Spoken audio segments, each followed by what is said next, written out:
ግን ኢሜይልን ክሬት ስታደርጉ ያስቀመጣችሁትን ፓስወርድ መርሳት የለባችሁ። ሰላም ውድ ቤተሰቦቼ፣ ዛሬ ደግሞ በአዲስ ቪዲዮ መጥቻለሁ። እሱ ምንድነው? በአብዛኞቻችሁ ጥያቄ መሰረት ዛሬ ደግሞ አዲስ ዩቲዩብ እንዴት እንደሚከፈት፣ ምክንያቱም ብዙ አብዛኞቻችን የምንጠቀመው ስልክ ስንገዛ በዛ በነበረው ዩቲዩብ እየተጠቀምን እንሆናለን። ደግሞ ዝም ብለን አንድ ዩቲዩብ ክሬት አድርገን አጠቃቀሙን ሳናቅ ዝም ብለን ጉግል አካውንት የራሳችን ያልሆነ ክሬት አድርገን ከፍተን ይሆናል። ግን ዛሬው በ5 ደቂቃ ውስጥ አዲስ ዩቲዩብ እንዴት መክፈት እንደምንችል እናያለን። እስከ መጨረሻ ብትከታተሉ ትማራላችሁ ብዬ አስባለሁ። በመጀመሪያ ዩቲዩብ ለመክፈት ጉግል አካውንት ከምንም በላይ ግዴታ ነው። ጉግል አካውንት እንዴት ይከፈታል?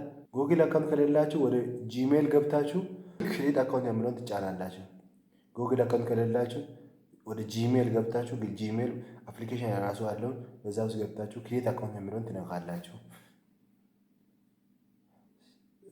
ጉግል የራሳችሁን ጂሜል ከከፈታችሁ በኋላ ኢሜል ማለት ነው። ኢሜል የራሳችሁን ከከፈታችሁ በኋላ ዩቲዩብ ወደ ዩቲዩብ አፕሊኬሽን ውስጥ ትገባላችሁ። ከዛ በኋላ ወደ ዩቲዩብ ዶት ኮም ትገባላችሁ፣ ወይንም ዩቲዩብ መትገበሪያውን ትነካላችሁ። ከዛ በሶስተኛው ደግሞ ቻናል ትፈጥራላችሁ። ከላይ በቀኝ በኩል ያለውን ፕሮፋይሏን ትጫናላችሁ። ከዛ ክሬት ቻናል ኦር ዩ ቻናል የሚለውን ትመርጣላችሁ። ክሬት ቻናል ኦር ዩ ቻናል የሚለውን ትመርጣላችሁ። ከዛን የቻናሉን ስም ያ ማለት የእናንተን ስም ማለት ነው።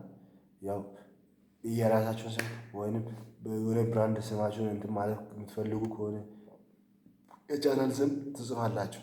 ከዛ በኋላ ቻናሉ ክሬት ይደረጋል በራሳችሁ ኢሜል ማለት ነው። በራሳችሁ ኢሜል በመጀመሪያ የራሳችሁ ኢሜል ያስፈልጋል። ሁለተኛው ደግሞ ዩቲዩብ ውስጥ ገብታችሁ ዩቲዩብ ዳት ካም ወይም ዩቲዩብ መትገበሪያውን ትጫናላችሁ።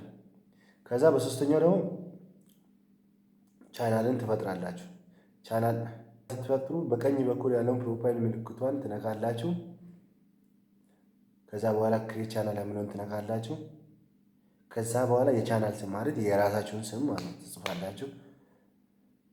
ከዛ ፕሮፋይል አራተኛ ላይ ፕሮፋይል ባነር ያ ማለት የእናንተ ፎቶ ማለት ነው። በቲክታክ ላይ እንደምታስቀምጡላ የራሳችሁን ፎቶ ፕሮፋይል ላይ ታስቀምጣላችሁ፣ ወይ እኔ ዋን የምትፈልጉትን ነገር ታስቀምጣላችሁ ማለት ነው። እና በስተመጨረሻ የራሳችሁ ዩቲዩብ ክሬት ይደረጋል። ግን ኢሜይልን ክሬት ስታደርጉ ማለት በመጀመሪያው ላይ ኢሜይል ክሬት ስታደርጉ የእናንተን ፓስወርድ ኢሜይል ክሬት ስታደርጉ ያስቀመጣችሁትን ፓስወርድ መርሳት የለባችሁ። እንኳን ምረሳ በቀላሉን አስቀምጡ። maybe ይደርሳል ብላችሁ የምታስቡ ከሆነ ስክሪንሾት አድርጋችሁ አስቀምጡ በስልካችሁ ላይ ማለት ነው። ምክንያቱም ያኔ ዩቲዩብ ብር መክፈል ሲጀምር ያ የኢሜይል ፓስወርድ ስለሚጠይቅ ሹት አድርጋችሁ አስቀምጡ።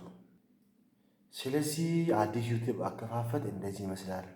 ዛሬ ከኔ ጋር ስለቆያችሁ ከልብ አመሰግናለሁ። ለዚህ ቤት አዲስ ከሆናችሁ ሰብስክራይብ ማድረጋችሁን አትርሱ። ፎሎ፣ ላይክ ለጓደኞቻችሁ ደግሞ ሼር ማድረጉን አትዘናጉ። አመሰግናለሁ። መልካም ቆይታ። ቻው